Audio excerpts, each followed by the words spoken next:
अभी जैसा कि इसके पहले भी मैंने आपको बताया था कि हमारा जो ग्रीन सिग्नल है जो कि एक VGS सिग्नल है, जो कि ट्रांजिस्टर एक लाइन में जो कि ट्रांजिस्टर होते हैं उसको ऑन करने के लिए होता है, जो कि एनालॉग सिग्नल होता है। ये जो लाइन यहाँ से जब यहाँ तक पहुँचती है तो ये सही नहीं होती, ये परफेक्ट नहीं होती, क्योंकि इसमें पैरासिटिक इफेक्ट हो जाता है,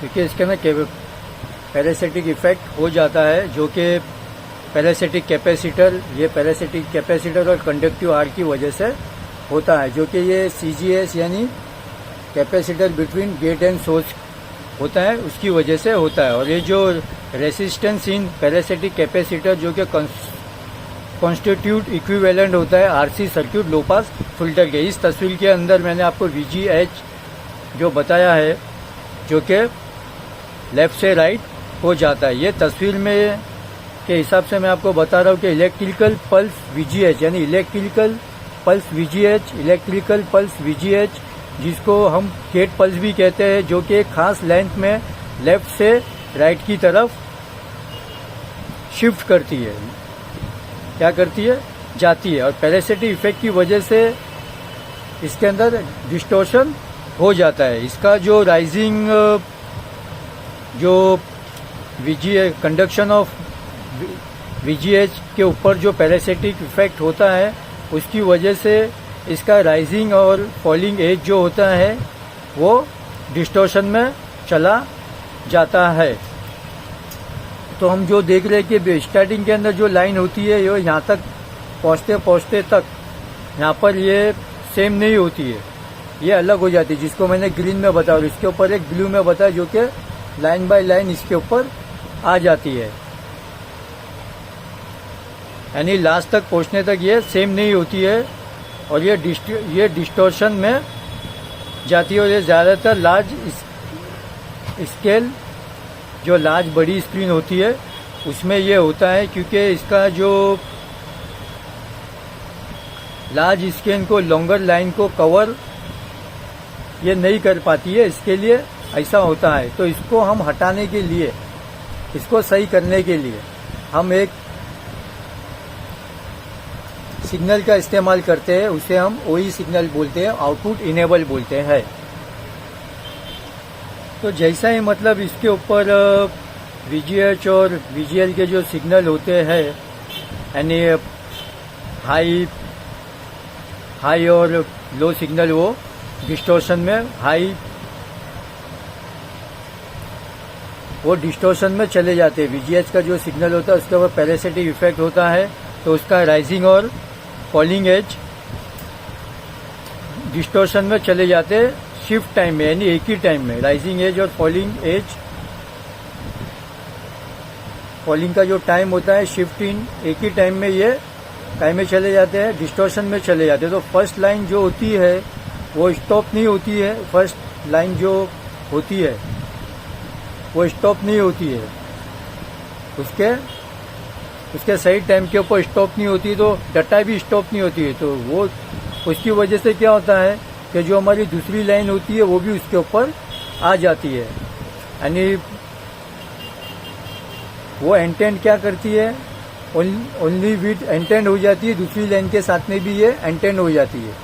यानी दूसरी लाइन जब हमारी स्टार्ट होंगी तो फर्स्ट लाइन भी उसके ऊपर आ जाती है, क्योंकि वो डिजाइन यानी सही टाइम के ऊपर वो उसके डाटा रुकते नहीं है, स्टॉप नहीं होती है। तो जैसे हमारी दूसरी लाइन भी स्टार्ट होती है तो फर्स्ट लाइन इसके ऊपर भी आ जाती है, समझे।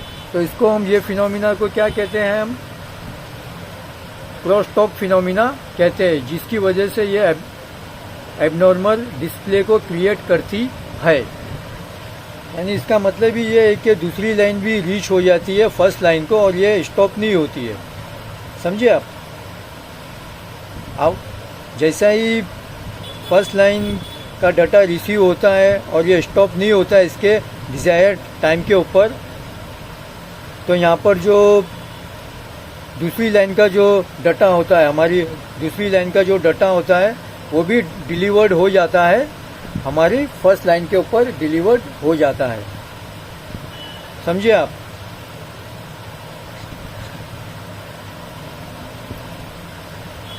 तो ये जो चीज़ आती है ये हमको रिक्वायरेबल नहीं होती है, एक्सटेंड नहीं होती है हमारे डिस्प्ले के लिए, तो इसको हम क्रॉसटॉक फिनोमिना कहते हैं, यानी ये फिनोमिना को हम क्रॉसटॉक कहते हैं। और ये एक एबनॉर्मल डिस्प्ले को क्रिएट करता है। और इस फिनोमिना को, इस क्रॉसटॉक को सही करने के लिए, इसको रिमूव करने के लिए, इसको करेक्ट करने के लिए हम जो सिग्नल का इस्तेमाल करते हैं उसको OE सिग्नल कहते हैं, आउटपुट इनेबल सिग्नल कहते हैं।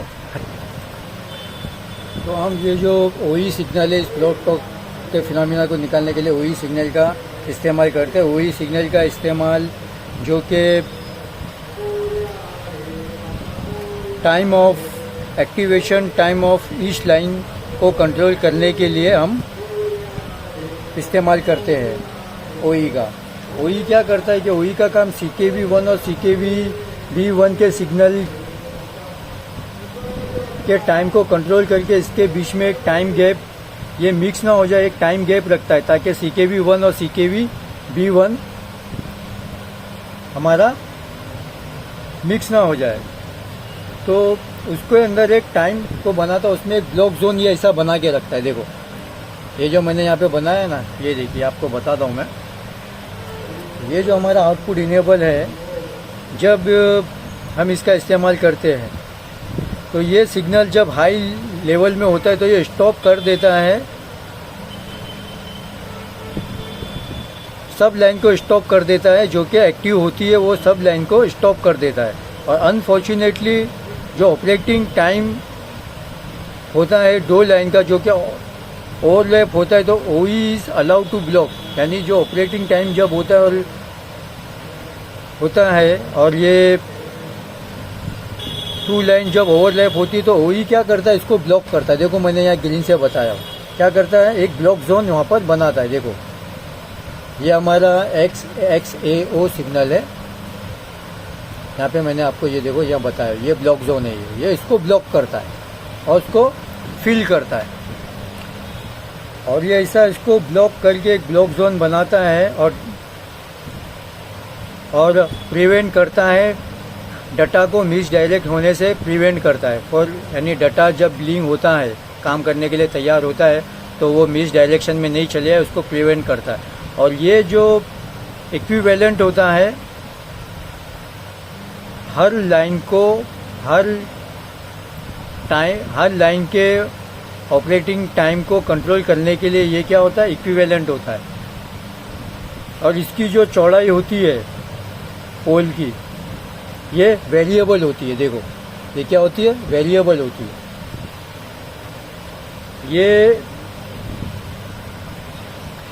ये वेरिएबल होती है, यानी यहाँ पर अलग अलग होती रहेगा, लेकिन इसका टाइम, इसका राइजिंग और फॉलिंग एज वही रहेगा, लेकिन इसका टाइमिंग अलग अलग होगा। ये देखो ये ऊपर मैंने इसका यहाँ पे टाइम बताया हो, ये टाइमिंग लेवल इसका बढ़ेगा ऊपर का, यानी ये हमारा लो लेवल हुआ, ये हमारा हाई लेवल हुआ।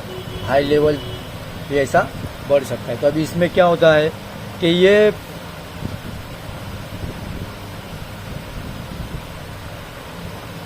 वो लाइन के ऊपर एक्स करती है, यानी काम करती है, जो एक ही टाइम में जो लाइन एक्टिवेट होती है उसी के ऊपर ये काम करती है। ये आपको मैंने ब्लॉक का मतलब समझा दिया। वही हमारा क्रॉसटॉक को ख़त्म करता है। अब XAO जो हमारा सिग्नल होता है वो स्क्रीन को एक्सटेंड करता है, एक्सटेंशन को डिटेक्ट करने के लिए XAO का इस्तेमाल होता है।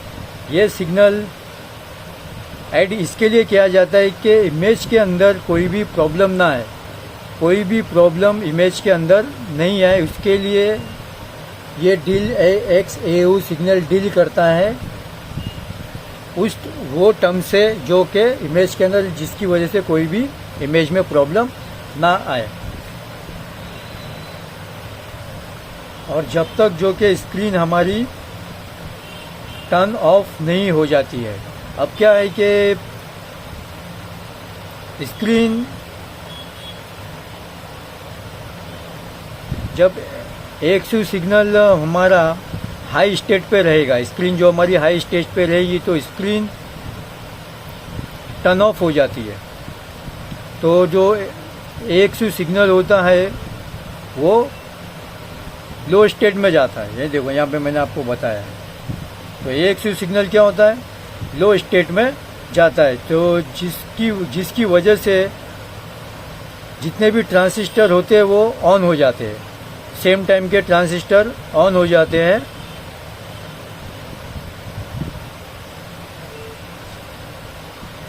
और सब सेम टाइम के ट्रांजिस्टर ऑन हो जाते हैं जब हमारा AXU सिग्नल लो स्टेट में जाता है, तो जिसकी वजह से ट्रांजिस्टर हमारे ऑन हो जाते हैं। जब हमारा स्क्रीन टर्न ऑफ होता है, यानी when AXU signal low state में जाता है और स्क्रीन इज ओनली, जब हमारा AXU सिग्नल हाई स्टेट में,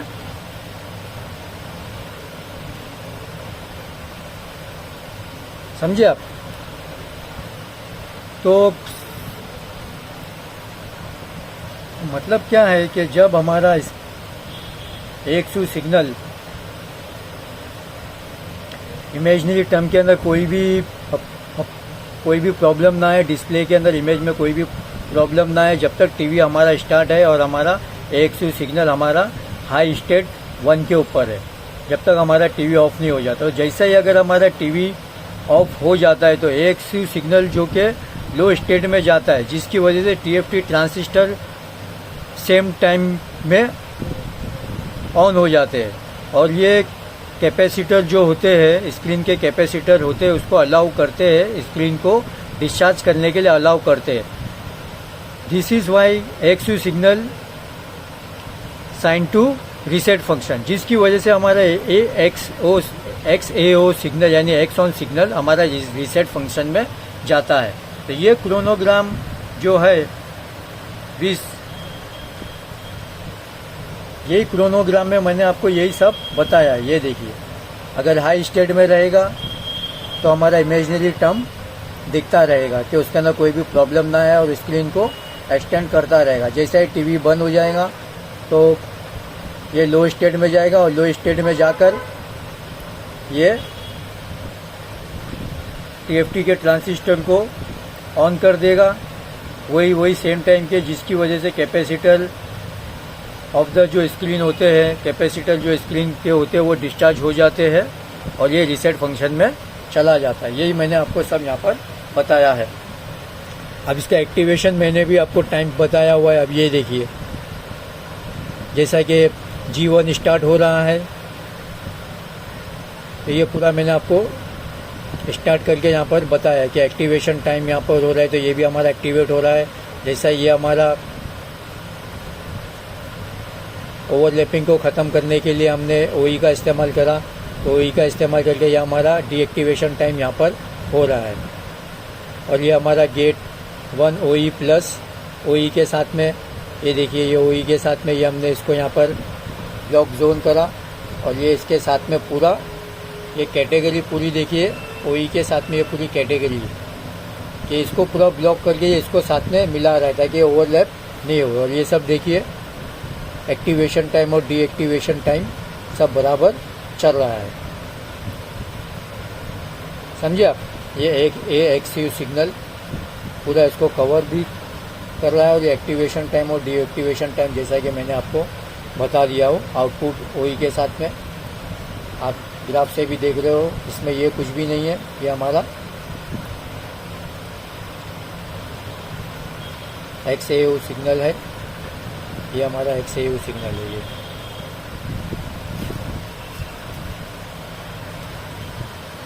ये आपको बताया, ये देखिए पूरा XAO सिग्नल है। ये मिस्टेक है, यहाँ से लेके यहाँ तक लाइन नहीं है, समझिए आप। और हमने इसके अंदर ये देखा है कि ये क्रोनोग्राम में कि OE भी सीधा other than is OE pole, और इसका कोई एक्शन नहीं होता है। There is no action on the state of the line because XAO signal जो कि OE से बड़ा होता है, हायर देन OE सिग्नल से बड़ा होता है। और ये TFT को TFT के ऑपरेशन को ब्लॉक नहीं करता है, is not allowed to block the TFT operation, यानी TFT के ऑपरेशन को रोकने, ये रोकता नहीं है, ये डज नॉट ब्लॉक नहीं करता है TFT के ऑपरेशन को। इसको हम एक्स ऑन भी कहते हैं और XAO भी कहते हैं। ये OE से बड़ा होता है, हायर देन OE होता है। अभी ये एक मैंने यहाँ पे बनाया हुआ है डायग्राम के ऑन इलेक्ट्रॉनिक साइड AXU के अंदर एक V रेफरेंस होता है, वोल्टेज डिटेक्टर होता है और एक मॉनिटर करने के लिए V इन वोल्टेज मॉनिटर होता है। जैसा ही लेटर जो होता है वो फॉल होता है बिलो एक सर्टन फ्रेश होल्ड के अंदर, अगर लेटर फॉल होता है एक सर्टन फ्रेश होल्ड में तो स्क्रीन जो कि टर्न ऑफ हो जाती है। तो XAO meets the reset signal. तो जब भी स्क्रीन जो XAO है ना रीसेट सिग्नल से मिलता है, समझे आप, यानी when later fall below the certain threshold when screen is turn off, AXU meets the reset signal. और ये असेंबली के अंदर वोल्टेज कंपैरेटर भी है, एक वोल्टेज कंपैरेटर भी है और A जो है मॉसफेट भी है और इसके अंदर कॉन्फ़िगर भी किया गया है जो कि ड्रेन ओपन ड्रेन है और सोर्स कनेक्टेड टू ग्राउंड है। एक वोल्टेज डिटेक्टर भी है, वोल्टेज रेफरेंस भी है और कंपैरेटर भी है इसके अंदर। Okay friends, thank you. यानी इसके अंदर वोल्टेज डिटेक्टर भी है, वोल्टेज फॉलोअर भी है, रेफरेंस भी है और ये मॉनिटर करता है, V इन वोल्टेज को मॉनिटर भी करता है। और अगर जब ये इसका लेटर फॉल होता है एक सर्टन फ्रेश होल्ड के ऊपर, जब ये लेटर फॉल होता है below the certain fresh hold के नीचे ये लेटर फॉल होता है तो स्क्रीन टर्न ऑफ हो जाती है और AXU meets the reset signal. Okay, AXU meets the reset signal, यानी वापस से रीसेट हो जाता है, लेफ्ट से राइट की तरफ जाता है फिर वापस से रीसेट हो जाता है। ओके फ्रेंड्स,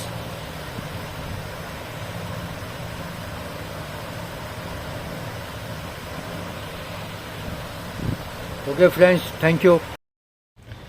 फ्रेंड्स, जैसा कि मैंने इसमें आपको बताया कि जो बफर वोल्टेज फॉलोअर का जो काम होता है वो गेट ड्राइवर के अंदर के सर्किट को TFT और स्टोरेज कैपेसिटी से जो कि स्क्रीन पैनल के अंदर होते हैं इसको सेपरेट करना होता है। यानी कि गेट ड्राइवर के अंदर से TFT को और इसकी स्टोरेज कैपेसिटी को सेपरेट करता है स्क्रीन के पैनल से और लोड को वोल्टेज के साथ में सप्लाई करता है। और OE का काम क्या होता है? OE हर एक आउटपुट के टाइम को, एक्टिवेशन टाइम को कंट्रोल करता है। और अब इसमें ये देखिए, ये जो मैंने आपको ये बताया हूँ, ये देखिए इसमें क्या होता है कि हर एक लाइन के बाद जो लाइन आती है और इस लाइन पर डिस्प्ले पर इमेज बनती है। तो पहली लाइन के एक्टिवेशन टाइम पर और इमेज के डाटा को कॉरस्पॉन्डिंग लाइन पर एटीट्यूड टाइम के साथ डिलीवर करते हैं। एटीट्यूड टाइम के साथ यहाँ पर इसको डिलीवर करें। यानी अगर यहाँ पर VGH रहेगा तो VGH क्या करेगा, ये लाइन के ऊपर जो भी डाटा रहेगा उसको आके ऑन करेगा और उसके एटीट्यूड टाइम के साथ में उसको ऑन करेगा और बाकी यहाँ पे जो VGL है वो ऑफ रहेगा। इसमें ये बता रहा है कि इमेज कैसा बनती है। इमेज कैसा बनती है कि जो पहली लाइन होती है, जैसा कि पहली लाइन इमेज कैसा बनती है, डिस्प्ले के ऊपर इमेज कैसा बनती है। तो पहली लाइन के एक्टिवेशन टाइम पर और इमेज के डाटा को कॉरस्पॉन्डिंग लाइन पर एक एटीट्यूड टाइम के साथ डिलीवर करते हैं जिससे इमेज बनती है। और सब आउटपुट लाइन को स्कैन करने के लिए, यानी जो सब आउटपुट लाइन को स्कैन करने के लिए लाइन और डाटा को कोऑर्डिनेशन से कामयाबी से, यानी कोऑर्डिनेशन से लाइन और डाटा के जो कोऑर्डिनेशन को कामयाबी से सब आउटपुट लाइन को स्कैन करती है। यानी जितनी भी आउटपुट लाइन को कौन स्कैन करती है, लाइन और डाटा के कोऑर्डिनेशन से सब जो आउटपुट लाइन को स्कैन करती है। और सब आउटपुट लाइन को स्कैन करने के लिए डाटा और लाइन के कोऑर्डिनेशन से कामयाबी से सब आउटपुट लाइन को स्कैन करती है। और इसमें जो टिकोन बोर्ड ये इंश्योर करता है कि जो टिकोन बोर्ड होता है हमारा, वो इंश्योर क्या करता है, ये देखो ये हमारा टिकोन बोर्ड यहाँ पर आपको बता रहा है। ये इंश्योर क्या करता है कि लाइन के एक्टिवेशन और डाटा को कोरस्पोंडिंग लाइन को डिलीवर करने के कोऑर्डिनेशन प्रोसेस को टिकोन कामयाबी से इंश्योर करता है। यानी लाइन के एक्टिवेशन को और डाटा को कोरस्पोंडिंग लाइन को डिलीवर करते हैं, जैसा कि इमेज बन जाती है। तो इसमें डिलीवर करने के लिए जो कोऑर्डिनेशन प्रोसेस होता है उसको टिकोन बोर्ड कामयाबी से इंश्योर करता है। और इस प्रोसेस में डाटा जो यहाँ पर इस लाइन पर पहुँच जाते हैं, यानी डाटा जो इस लाइन के ऊपर पहुँच जाते हैं, ये जो लाइन होती है इसके ऊपर जो डाटा पहुँच जाते हैं, यहाँ पे VGH आ जाता है और डाटा इस लाइन पर पहुँच जाते हैं, तो इस डाटा को ये लाइन एक्टिवेट कर देती है। और यहाँ पर डाटा और लाइन के बीच कोऑर्डिनेशन हो रहा है, ये मैं आपको इसमें बता रहा हूँ। और ये मैंने आपको बताया कि जैसा ही VGH यहाँ पर आएगा तो एक लाइन के जितने भी हॉरिजेंटल 360 हॉरिजेंटल पिक्सल है, डाटा है, उसको ये कंट्रोल करेगा। जब ये लाइन यहाँ से यहाँ पर पहुँचती है तो ये मतलब अब परफेक्ट नहीं होती है, पैरासिटिक इफेक्ट की वजह से और कंडक्टिव रेजिस्टेंस की वजह से ये लाइन इसके ऊपर परफेक्ट नहीं पहुँचती और लाइन के ऊपर लाइन आ जाती है। यानी जो दूसरी लाइन भी होती है वो इसके साथ में आ जाती है, क्योंकि ये इसके डिजायर्ड टाइम के ऊपर बंद नहीं होती। तो दूसरी लाइन भी जो दूसरा डाटा जो होता है वो भी इसके ऊपर आ जाता है। तो इसको हम क्रॉस टॉक कहते हैं। ये क्रॉस टॉक जो कि एक इमेज के ऊपर आता है और ये एबनॉर्मल इमेज बनाता है, एक एबनॉर्मल फिनोमिना बताता है, इसको क्रॉस टॉक कहते हैं। जिसको हम हटाने के लिए, ये ज़्यादातर बड़ी लार्ज स्क्रीन में होता है क्योंकि उसकी स्क्रीन बहुत बड़ी होती है, क्योंकि जो लार्ज स्क्रीन होती है उसकी लॉन्गर लाइन को कवर करना होता है, इसीलिए यहाँ पर ये ज़्यादातर फिनोमिना आ जाता है। तो इसको हम हटाने के लिए OE का इस्तेमाल करते हैं। OE मतलब आउटपुट इनेबल। जैसे ये लाइन के ऊपर लाइन आ जाती है तो इसको हम हटाने के लिए, इसको लीव करने के लिए, इसको सही करने के लिए हम OE का इस्तेमाल करते हैं। OE का मतलब होता है आउटपुट इनेबल। OE का काम होता है कि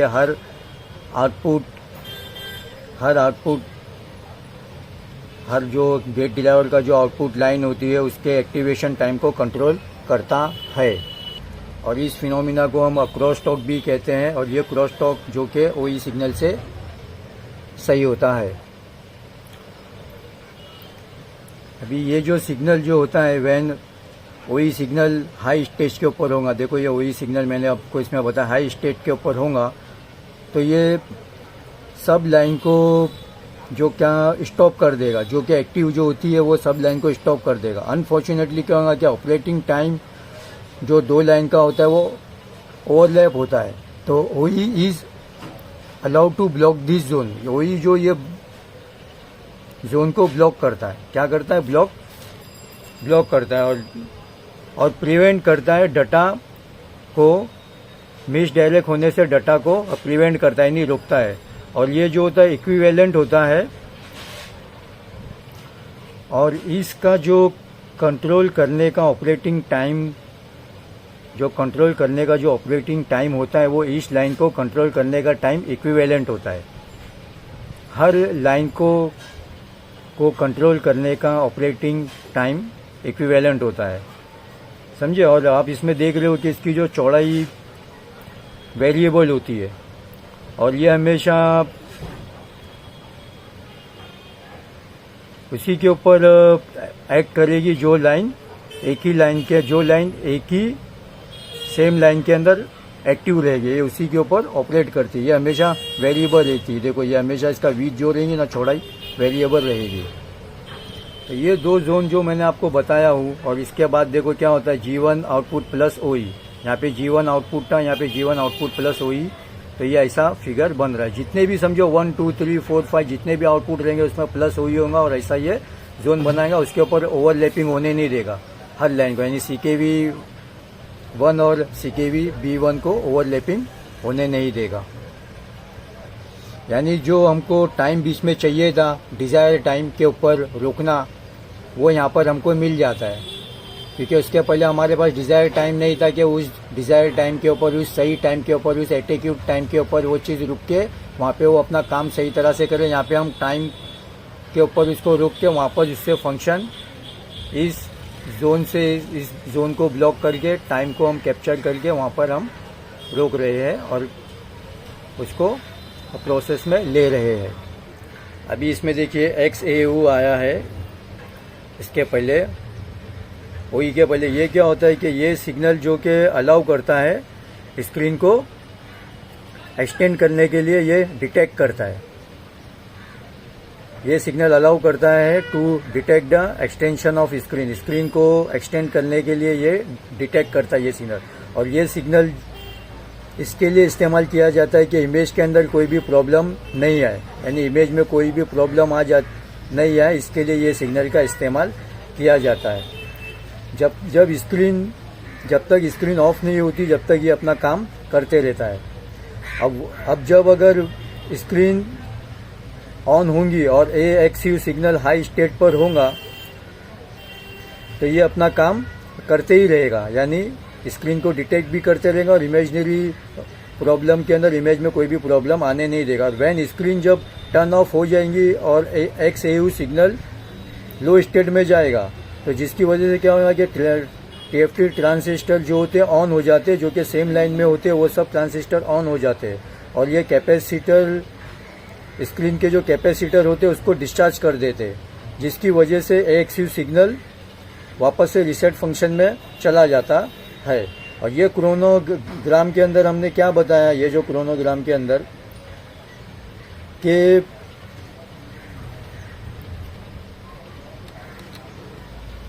ये क्रोनोग्राम में क्या बताया गया है कि OE पोल के सिवा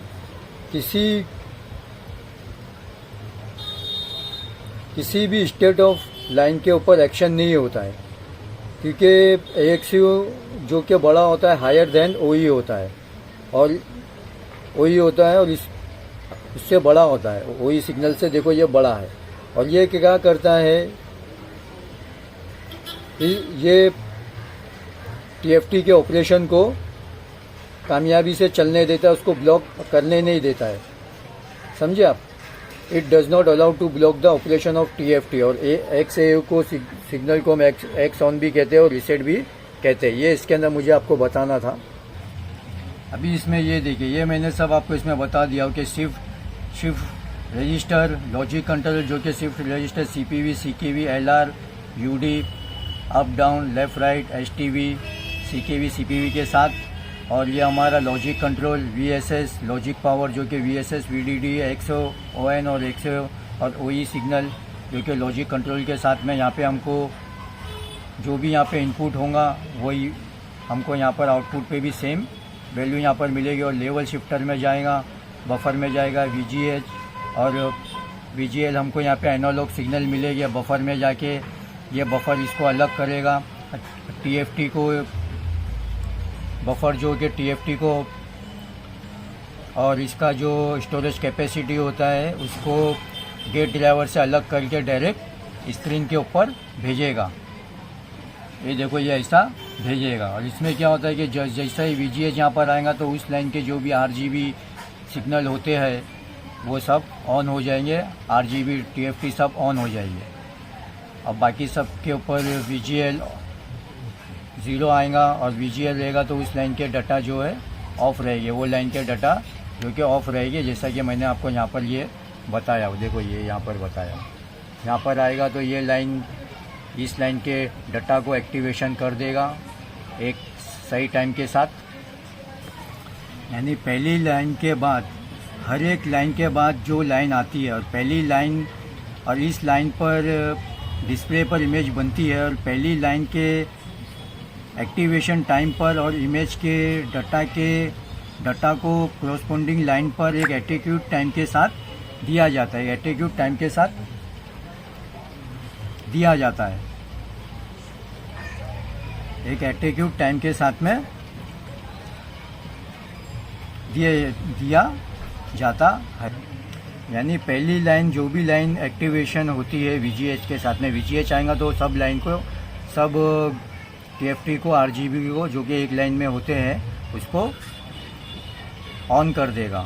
ऑन कर देगा तो इसमें क्या होगा कि पहली लाइन के एक्टिवेशन टाइम पर और इमेज के डाटा को कोरस्पोंडिंग लाइन पर एक एटीट्यूड टाइम के साथ डिलीवर करेगा। तो ये सब आउटपुट लाइन को स्कैन करने के लिए और डाटा को कोऑर्डिनेशन से कामयाबी से सब आउटपुट लाइन को ये ये सब आउटपुट लाइन को स्कैन करता रहेगा। और इसमें टिकोन जो होता है हमारा, ये इंश्योर करता है कि लाइन के एक्टिवेशन और डाटा को कोरस्पोंडिंग लाइन को डिलीवर करने के कोऑर्डिनेशन प्रोसेस को टिकोन बोर्ड कामयाबी से इंश्योर करता है। यानी टाइमिंग कंट्रोल कामयाबी से करता है, क्योंकि वो कंट्रोल करता है टाइमिंग को। इसके अंदर कंट्रोल टाइमिंग ही बताया गया है। इस प्रोसेस में जो डाटा यहाँ पर इस लाइन पर पहुँच रहे हैं, जो डाटा इस लाइन पर पहुँच रहे हैं, अब ये लाइन एक्टिवेशन है, जो डाटा इस लाइन पर पहुँचेंगे, ऊपर से समझो डाटा पहुँचेंगे, तो इस डाटा को ये लाइन जो है एक्टिवेट कर देगी। ये लाइन क्या करेगी, उस डाटा को एक्टिवेट कर देगी। और यहाँ पर डाटा और लाइन के बीच में कोऑर्डिनेशन बताया गया। ये लाइन और डाटा के बीच में जो ऊपर से डाटा आएंगे, वर्टिकली जो डाटा आएंगे और हॉरिजेंटली लाइन जो इसके ऊपर जाती रहती है, उस लाइन को ये पढ़ते रहेगा और काम करते रहेगा। और पिक्चर के ऊपर और डिस्प्ले के ऊपर इमेज बनती रहती है और हमको फिल्म दिखती रहती है। तो इसमें क्या होता है कि ये अगर हम कोई भी 360 आउटपुट अगर हम ऐसा पकड़ लेके, एक चिप जो होती है, अभी ये देखो इसके अंदर ये मैंने ये बताया, ये वाला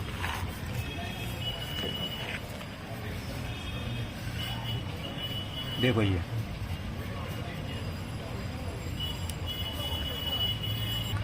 कि इसके अंदर तीन गेट ड्राइवर चिप है। क्या है, 3 गेट ड्राइवर चिप है और 3 गेट ड्राइवर चिप कंट्रोल करती है इस 360 आउटपुट को, जो कि हॉरिजॉन्टल लाइन में होते हैं।